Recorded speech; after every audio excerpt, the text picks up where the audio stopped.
球大战线深入世界最前线，全球各地观众朋友，大家好，我是叶思敏。今天节目一开始，我们先欢迎来宾，清华大学讲座教授张延廷将军。思敏好，大家好。前国安会副秘书长杨永明老师。思敏好，各位朋友好。陆军退役少将厉正杰将军。思敏好，各位观众大家好。好，观众朋友，今天赶快来关心到中东的情势。现在伊朗的5座地下飞弹城正式的上线，今天会来看到它，包括它的这个飞弹，尼什跟加德尔都直指了以色列。那么我们也要关心到的是2月6号的这一场核谈判，美以之间的核谈判还能谈得下去吗？哈米尼现在赌了，说川普啊，他打不起的就是长期的战争。那么如果哈米尼下注，川普无法挡的是长期战争的话，它能够撑住美以联手的打击吗？今天就这些议题，我们会一起来做关心。好，3个火线话题，今天请来宾帮我们做解答。来看到的是伊朗的5座地下飞弹城上线，刚刚讲的这2款长程的飞弹射程直指以色列，美军即使他祭出他的空袭、他的特战，能否彻底摧毁掉伊朗的这个弹道飞弹库存呢？它的反击能力跟生存率到底有多高？第二件事情来看到了，现在呢，哈米尼也正式的说了，弹道飞弹计划就是我们的红线，是没有办法妥协的。那这一场2月6号的核谈判还能谈出一个结果吗？最后来关心的是，哈米尼已经压住了川普不会打长期的抗战的，那么这个哈米尼可以靠他的这些飞弹的库存，再加上在中东各地的代理民兵网络来撑住来自于美国跟以色列的打击吗？今天就这些议题，我们会一起来做关心。好，在2月6号这一天，美国跟伊朗之间在阿曼正式的来谈有关于核协议这件事情了。但是呢，哈米尼有一件事情是说，我绝对不可能让步的。美国，你休想要让我让步，就是有关于弹道飞弹的计划。他说这个是伊朗的红线。那么弹道计划到底现在发展的多快速呢？根据了解，目前伊朗境内已经打造了5座的地下飞弹城，分别包括了在首都德黑兰的周边，那么还有其他的地区分布在东南西北等等各地，可以说这个全国性的火力网都已经排出来了。美国的情报机构是这样分析的，他认为现在伊朗拥有的是中东地区最庞大的弹道飞弹的库存，是特别要注意的，并且也指出了它的军火库啊，包含了射程可以达到2000公里的尼什跟加德尔等等的长程飞弹，是足以覆盖掉全以色列全境的，是要非常紧张的。那么伊朗现在打造的5座地下飞弹城，它的飞弹的打击力，再加上它的生存率跟它的反击力，能够对美军造成多大的打击？张将军怎么看？我认为这个要看战场存活率有多高，因为现在伊朗经过从去年2025年6月的5月重锤之后，伊朗一共有花了将近7个月的时间来整建它的相关的军事设施。这个7个月的时间，我认为相对有限。那现在就是伊朗在做的，为什么要变成这个弹道飞弹地下化了？就是为了战力防护、战力保存。那它能够达到什么样的效果？我认为这7个月还是不够的。是有局部的效果，但是并没有全面的效果，所以我认为是时间受限。但是如果能够给伊朗再给他1年，我认为这个弹道飞弹的地下武器库那就可以达到他真的战略的能力。那我认为现在只有战术的能力，还没有到达战略的层级。第二个，现在伊朗它是分散屯储，他们并没有集中弹道飞弹屯储在一个地方。所以也会造成美国或以色列要对伊朗实施反制作战，会有这方面的困难度，并没有办法完全歼灭伊朗的弹道飞弹。那这是伊朗之利，所以伊朗它是有利有弊的。第三，我认为伊朗目前最欠缺的是空优，因为伊朗的空军是最弱。那空军既然弱，战机既然是没有办法来升空迎战的话，那就要靠地对空飞弹。那地对空飞弹现在伊朗它的数量相对有限，伊朗的全境它的面积那么的广，它没有办法就全面的防守，只能重点要域的防守。它只能部署，并没有办法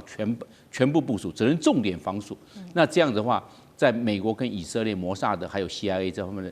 情报收集，它可以找到这伊朗的防空飞弹还有关通系统的部署所在，在第一时间可能就会给予摧毁。那我们现在反过来看美军，那美军怎么用呢？我认为美军会用大量的精准制导武器。那精准制导对它的这些我们知道的地下的这弹道飞弹的这个库存的地方，以及防空飞弹或者是关通系统做摧毁。就跟类似2025年以色列对伊朗的这方面的攻击，它的重点我认为是一样的。毕竟争取空优也是美国跟以色列这方面的首要之选。那第二个呢，我认为情搜能力，伊朗的部署在美国的人造卫星，还有它的这些高空无人侦察机这方面的搜寻之外，再加上以色列内建布置在伊朗境内的这些情报人员，它可以精准的标定需要攻击、需要反制的这些位置，所以变成美国跟以色列因为情报优先，而在战争上、在作战能力上，也就提升了它的精准的度。另外一个，我认为打完之后不是就打完了，那就要经过战果鉴定。那战果鉴定，人造卫星跟以色列的人造卫星跟美国人造卫星也可以掌握战果鉴定，要不要再攻第二波次？攻这个作战的摧毁的程度到什么样的程度？是不是要再派第二波的兵力对伊朗的这些长程飞弹、弹道飞弹这设施，不管是尼什的或者是加尔德的长程飞弹来做第二波的破坏？那他们会做一个精准的评估。所以在这一方面，情报的优势跟空优的优势加起来，会对伊朗产生最大的压力。那我们来看，那我们总体来做评估，我认为是防空能力、空优来决胜，决胜。我认为如果谈判没有到达一定的妥协的程度，来获得了双方美国跟伊朗最大的公约数，那我认为美国动武的可能性非常之高。不然美国劳师动众，不管航空母舰或者是 F-15，还有C5A的银河式的运输机、西妖拐的空中霸王运输机，也包括美国的 F-15跟美国的 F-35逆中战机都到了。还有包括 WC-135的侦测辐射层的，它都已经派到中东去了。那我认为美国动手的可能性，只要谈判破裂并没有达成共识，美国动手的可能性非常之高。从整个目前态势来看，所以我认为双方都有压力。伊朗有面对美国这个精准制导的压力，那美国也有想，要想一想伊朗的报复能力。它虽然没有空军去轰炸，但是它有弹道飞弹跟无人机。那这无人机对以色列的机场，甚至对以色列的这政治跟经济的设施，都会到达某种程度的威胁。我认为双方都有它考量的强点跟弱点。好，针对于伊朗的这个飞弹库，它有它的优势，就是它是分散的，但是它的缺点就是美国它掌握了情报跟整体的空优。那这样子同样的问题也请教永明老师怎么看？那2月6号的这一场，也就是今天的这一场核谈判，伊朗在这方面有多大的底气？老师怎么看？我们还是专注在这个弹道飞弹。以色列其实是在第3次中东战争，也就是在1967年，我们叫6日战争。阿拉伯国家把它叫6月战争，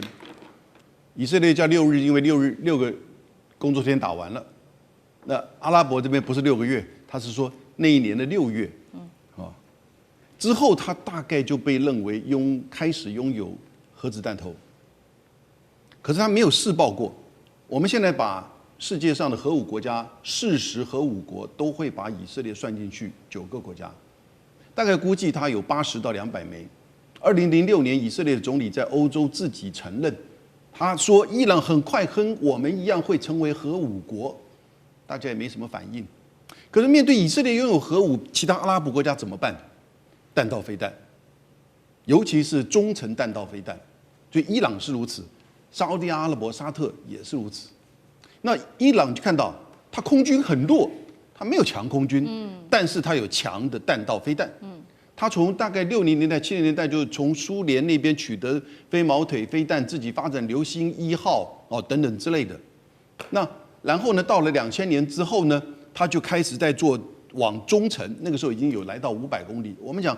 1000公里范围之内，这就叫短程；1000到3000，这叫中程。然后大概到了差不多流星3号的时候呢，这个大概就2010年到近期，他已经自己宣称是来到2000公里的射程，然后呢，大概是1500公斤，然后进入到大气层，因为弹道飞弹是要进入到大气层外，然后进入大气层的时候，大概已经是8马赫，精准度大概在30公尺范围之内。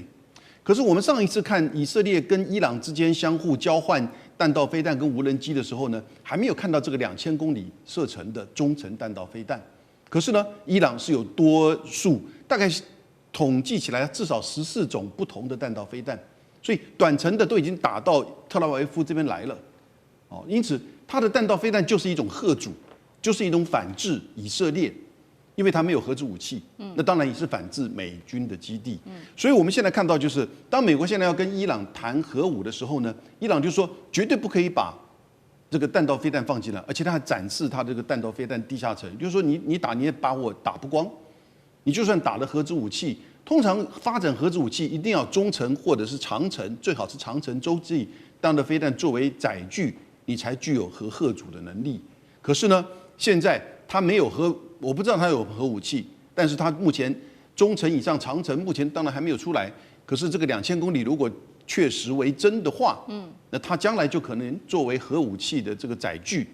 那不只是弹道飞弹的吓阻，而可能真的就成为核武器的载具。所以美国这边也当然希望他把它放进来，但是伊朗这边说，我放进去，那我既没空军，我也没足够的数量去反制你。我除了地下化，我当然要发展比较中程，因此他就不愿意把这个放进去。所以现在就看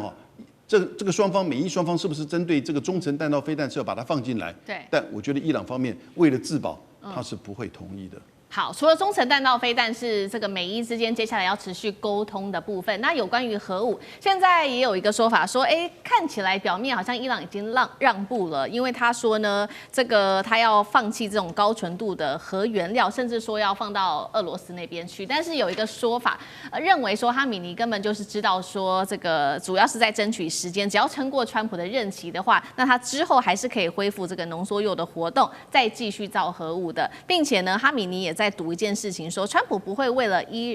朗让美国再陷入一个无止境的中东战争。厉将军又怎么看？其实我倒是觉得说这一次这个美国跟伊朗的谈判，目前看起来是伊朗先占了上风。为什么我这样讲？因为原来说两个国家原来说好在土耳其来举办这个会谈的后来伊朗说不行，我们要改在阿曼，而且只有我们美国跟以色列，我们两个国家来谈就好了，周边国家都不要来参加。刚开始美国不答应他说要周边国家都一起来，包括到海湾地区的这种沙烏地阿拉伯等这些国家要一起再以观察员的身份，但最后美国屈服了所以第一招我认为是在这方面来讲谈判还没开始。我认为是伊朗先赢了第一招那为什么伊朗会赢第一招呢？我们知道谈判这个战争之间的谈判一定是在战场上面，你取得某些成果之后，然后你才有可能在谈判桌上面取得有利的价值嘛。我认为伊朗为什么可以在这个谈判桌上面第一招先赢了呢？就是因为它有这些的所谓这个战略的弹道导弹可以威胁到以色列，这是它最重要的一个目的。而且它这些弹道导弹分存在所谓地下库。孙子兵法讲了一句话：善攻者动于9天之下，善守者藏于9地之下。他现在就将这些导弹藏于这个地下库里面。那美军打得到打不到？其实去年美军已经证明了他打不到他打浓缩铀用了7架的 B2 轰炸机，每一架 B2 轰炸机带了2枚的这个 GBU-57的钻地弹那个很大的，可以打穿钢筋混凝土60公尺深的，他也没打到浓缩铀核设施啊。那你说这个时候他怎么可能对那么多个目标来实施钻地的攻击？美国的这种 GBU-57的这个钻地弹，目前它原来只生产了20枚，上次用掉14枚，剩下6枚。所以我觉得这个你要动它这个地下弹道层是动不到的。另外来讲的话，孙子兵法有讲一句话，叫做“兵贵拙速，未读久之，